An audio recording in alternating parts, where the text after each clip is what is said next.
Hello students, कैसे हैं आप सब। आई होप अच्छे ही होंगे। तो स्वागत है आपका मेरे यूट्यूब चैनल डेली इंस्पिरेशन में। आज हम बात करेंगे इवैल्यूएशन, असेसमेंट एंड मेजरमेंट, यानी कि मूल्यांकन, आकलन और मापन के बारे में। क्या टॉपिक है हमारा? मूल्यांकन, आकलन और मापन। ठीक है, अब चलो स्टार्ट करते हैं। सबसे पहले टेस्ट, हमने टेस्ट लिया, ठीक है। उसके बाद हमने उसे मापा, मापन किया, ठीक। उसके बाद क्या प्रोसेस करेंगे? आकलन करेंगे, यानी कि आकलन क्या, फीडबैक देंगे हम बच्चे को, ठीक है। उसके बाद हम क्या करेंगे? मूल्यांकन करेंगे, यानी कि फाइनल रिजल्ट पे पहुंचेंगे, ठीक है। अब मेजरमेंट सबसे पहला है हमारा क्या? मेजरमेंट। मेजरमेंट के बारे में पढ़ते हैं। किसी वस्तु को, मेजरमेंट क्या है? किसी वस्तु को मात्रा के रूप में प्रकट करना, यानी कि किसी वस्तु को जब हम मात्रा के रूप में प्रकट करते हैं तो क्या होता है? मेजरमेंट होता है, ठीक है। मात्रात्मक होता है। अंक देने की प्रक्रिया को मापन कहते हैं। अंक देने की प्रक्रिया को क्या कहते हैं? हम मापन कहते हैं, ठीक है। निर्णय लेना कि क्या मापना है, सबसे पहले निर्णय लेंगे कि हम क्या मापना है, ठीक है। हम मापन करने के लिए प्रश्नावली, चेक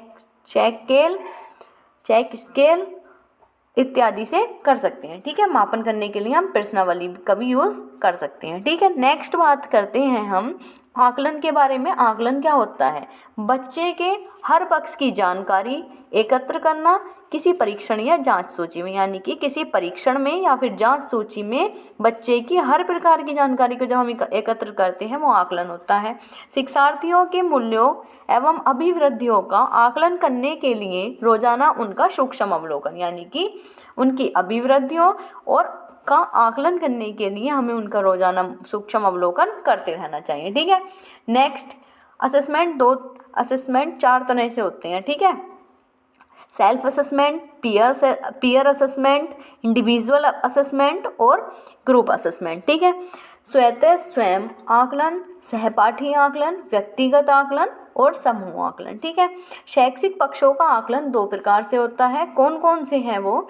फॉर्मेटिव असेसमेंट और सम्मेटिव असेसमेंट, ठीक है। फॉर्मेटिव असेसमेंट को हिंदी में रचनात्मक, रूपात्मक, निर्माणात्मक, अनौपचारिक भी कहते हैं। और सम्मेटिव असेसमेंट को योगात्मक, संकलात्मक, सारासात्मक, समाकलनात्मक, औपचारिक भी कहते हैं, ठीक है। अब बात करते हैं कि रचनात्मक आकलन क्या होता है। विकासात्मक, सीखने के लिए आकलन। रचनात्मक में क्या आता है? सीखने के लिए आकलन।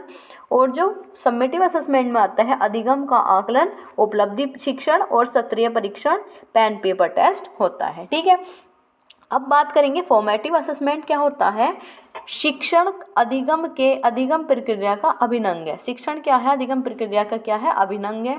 पाठ्यचर्या में मूल्यांकन है, निष्पादन के दौरान मूल्यांकन, ठीक है। पाठ्यचर्या में मूल्यांकन, निष्पादन के दौरान मूल्यांकन। यह आकलन प्रतिदिन होता है। फॉर्मेटिव असेसमेंट कब होता है? डेली होता है। इसमें निदान और उपचार होते हैं। इसमें इम्पोर्टेंट है ये, इसमें निदान और उपचार दोनों होते हैं। इसमें अधिगम बढ़ेगा, निदान होगा, उपचार होगा तो अधिगम तो बढ़ेगा। इस प्रगतिशील आकार होता है इसका, ठीक है। नेक्स्ट क्या बात करते हैं हम इसमें ही कि गहन अध्ययन है। एग्जाम्पल क्या है? यूनिट टेस्ट, क्वेश्चनिंग करना, बच्चे से फीडबैक देना, ठीक है। प्रक्रिया उन्मुख है, ठीक है। नेक्स्ट बात करेंगे सम्मेटिव असेसमेंट के बारे में।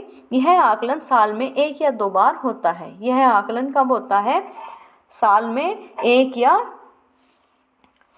या 2 बार होता है।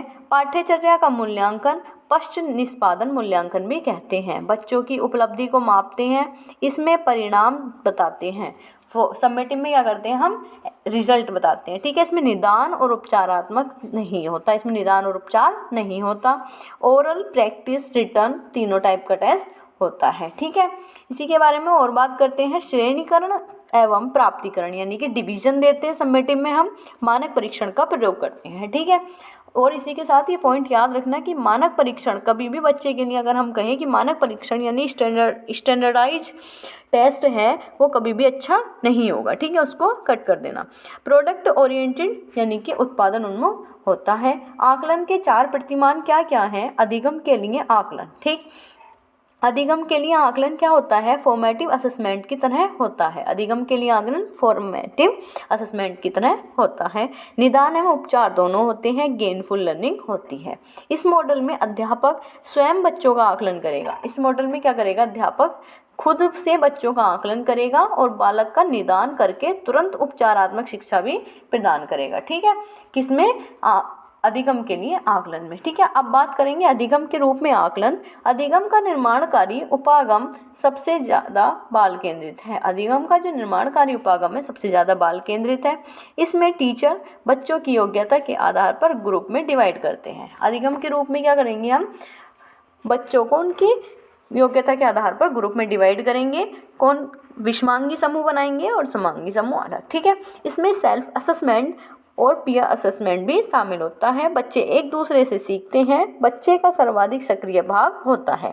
समूह छोटा बनाना चाहिए। ठीक है, अब बात करेंगे अधिगम में आकलन। गेनफुल लर्निंग 50% होती है। ठीक है, आधा काम इसमें बच्चा करता है और आधा टीचर करते हैं।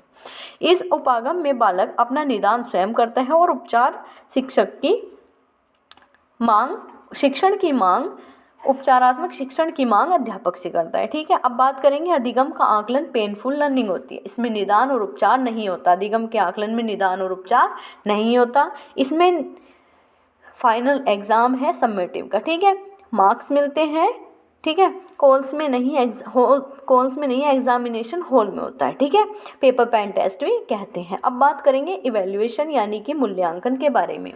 इवैल्यूएशन क्या है? आकलन और मूल्य निर्धारण यानी कि क्वांटिटेटिव और क्वालिटेटिव। ठीक है, किसी का मूल्य व कीमत मालूम करने के लिए, किसी का मूल्य और कीमत मालूम करने की प्रक्रिया है। A process of making judgement, assigning value और deciding worth of students performance.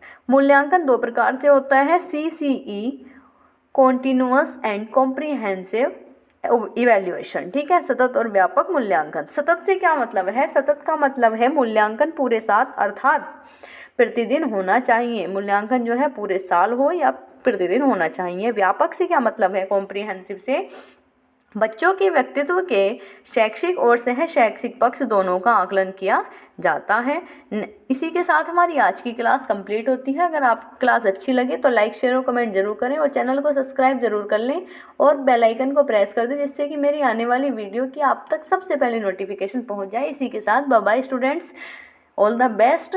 मिलते हैं एक नेक्स्ट वीडियो में, तब तक के लिए बाय बाय, टेक केयर।